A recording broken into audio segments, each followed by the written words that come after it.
নীলফামারীর কিশোরগঞ্জে হারিয়ে যাচ্ছে লাঠি খেলা, পালকি ও গরুর গাড়ির ঐতিহ্য। বাংলার গণজাগরণ 24 ভিডিওতে ছিলেন মোহাম্মদ মিজানুর রহমান ও মিজু সরকার। একসময় গ্রামীণ জীবনের অবিচ্ছেদ্য অংশ ছিল লাঠি খেলা, পালকি আর গরুর গাড়ি। কিন্তু সময়ের পরিবর্তন আর আধুনিকতার ছোঁয়ায় নীলফামারীর কিশোরগঞ্জ উপজেলায় এই ঐতিহ্যবাহী সংস্কৃতিগুলো এখন প্রায় বিলুপ্তির পথে। গ্রামের মেঠো পথে একসময় নিয়মিত দেখা যেত গরুর গাড়ির চলাচল। কৃষকের ধান, পাট কিংবা নিত্য প্রয়োজনীয় জিনিসপত্র পরিবহনে এটি ছিল প্রধান বাহন।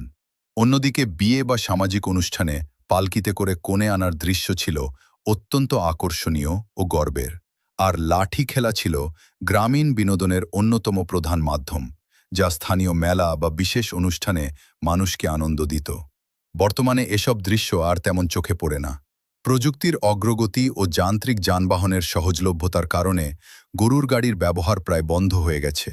একইভাবে পালকির জায়গা দখল করেছে আধুনিক গাড়ি।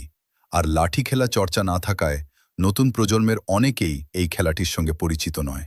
স্থানীয় প্রবীণরা জানান, আগে গ্রামের উৎসব মানেই লাঠি খেলা, পালকি আর গরুর গাড়ির সমাহার ছিল। এখন সেসব শুধু স্মৃতিতেই সীমাবদ্ধ। তারা মনে করেন, এই ঐতিহ্যগুলো সংরক্ষণে প্রয়োজন সরকারি ও বেসরকারি উদ্যোগ। সংস্কৃতিবিদদের মতে, গ্রামীণ ঐতিহ্য টিকিয়ে রাখতে হলে স্থানীয় পর্যায়ে সাংস্কৃতিক অনুষ্ঠান, মেলা এবং প্রশিক্ষণের ব্যবস্থা বাড়াতে হবে। তা না হলে ভবিষ্যৎ প্রজন্ম এসব ঐতিহ্যের সঙ্গে পরিচিত হওয়ার সুযোগ থেকে বঞ্চিত হবে। এলাকাবাসীর দাবি, হারিয়ে যেতে বসা এই ঐতিহ্যগুলো রক্ষায় দ্রুত পদক্ষেপ নেওয়া হোক, যাতে কিশোরগঞ্জের সংস্কৃতি ও ইতিহাস নতুন প্রজন্মের কাছে জীবন্ত হয়ে ওঠে।